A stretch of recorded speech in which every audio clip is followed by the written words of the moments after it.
IM ini murah banget, lalu housingnya kelihatan bagus, dia pakai kabel yang udah detachable, dan juga ada switchnya.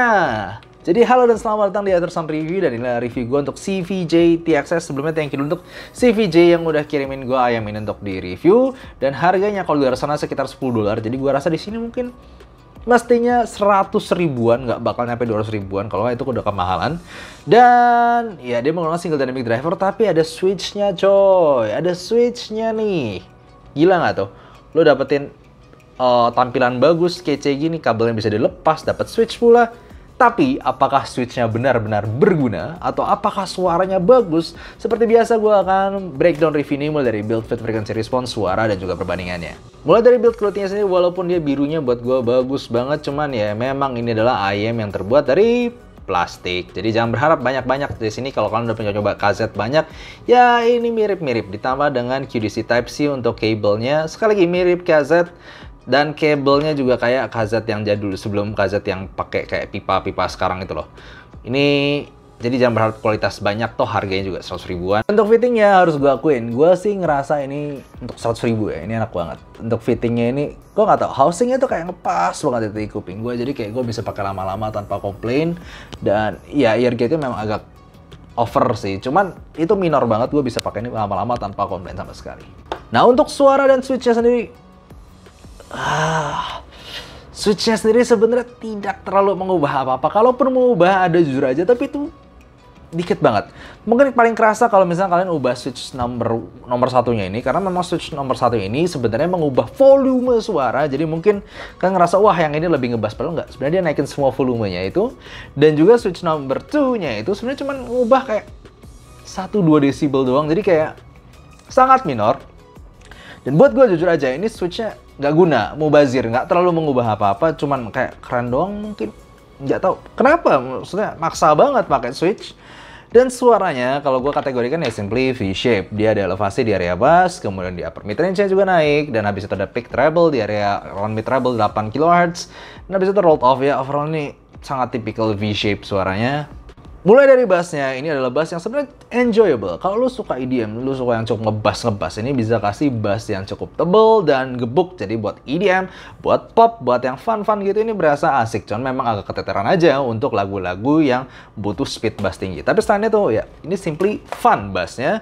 Dan gue bisa bilang ini ya gue enjoy aja kalau gue pakai di luar gitu. Gue dengerin pop, EDM, enjoy aja buat gue nggak gangguin kepala. Cuman memang agak bleed ke mid range-nya, jadi agak bleber. Nah yang gue bilang tadi, kalau mid range ini agak diwarnai oleh bassnya, karena bassnya lumayan tebel. Jadi seolah ada kesan warmth, ada kesan hangat dari mid range ini, walaupun sebenarnya mid range-nya itu secara balancing itu tipis. Jadi kalau kita lihat secara frequency response, dan kalau kalian denger juga suara cewek biasanya lebih ke highlight, karena dia frekuensi yang di highlight itu lebih ke upper mid range dibanding lower mid range. Bikin suara cewek itu agak lebih maju dibandingkan suara cowok, dan suara cowok bisa agak mundur atau malah lebih agak tipis. Cuman agak diwarnain karena tebel bahasa dem tadi, mungkin agak diwarnain di area sini jadi kayak seolah tebel padahal nggak juga. Dan kalau dengar piano ataupun gitar buat gue juga agak sedikit kurang maju, kurang lepas, dan juga kurang megah suaranya. Ya, gue kurang suka sih sebenarnya mid range-nya. Treble-nya ya oke lah ya, karena dia sebenarnya treble cuma naik di sekitar 8 kHz dan lower treble 5 kHz gitu. Ya, jujur aja ini treble-nya nggak terlalu extended, nggak terlalu exciting, nggak terlalu gimana-gimana. Cuman memang ada nya aja kalau misalnya dengerin cymbal itu nggak mendem. Dan memang gara-gara treble pick di area 8K-nya dan emang suaranya sendiri yang nggak terlalu smooth dari sini. Jadi mungkin di beberapa lagu kalau rekamannya busuk atau rekamannya jelek atau rekamannya kasar, emang itu bakal berasa kasar-kasar atau sibilance-nya. Tapi jujur aja untuk level segini nggak separah KZZSN Pro gitu.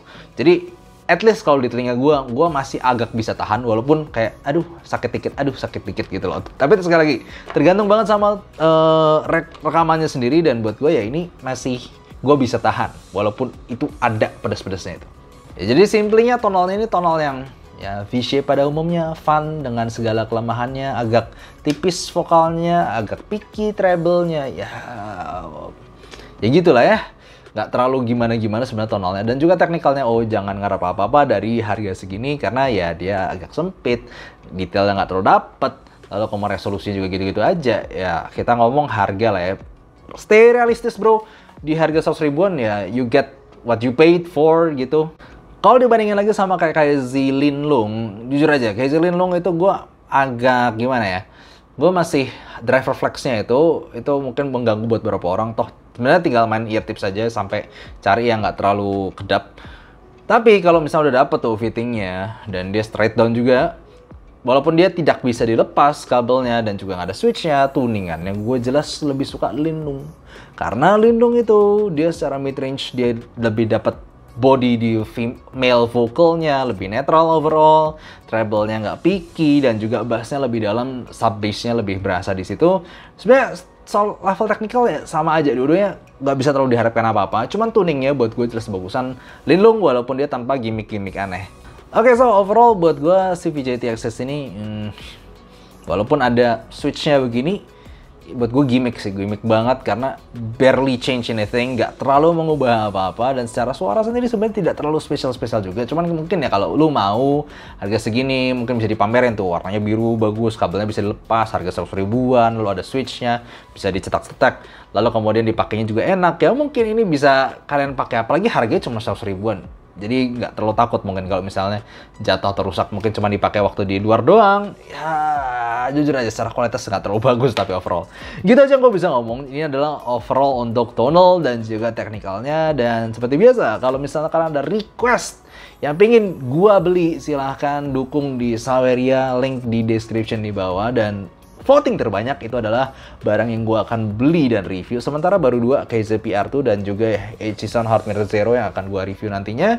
Kalau ada permintaan lagi silahkan dukung aja di Saweria. Dan kalau kalian seperti biasa pengen lihat rank list gue, juga ada di description di bawah, dimana itu bisa berubah-ubah setiap waktu tergantung dengan perkembangan zaman.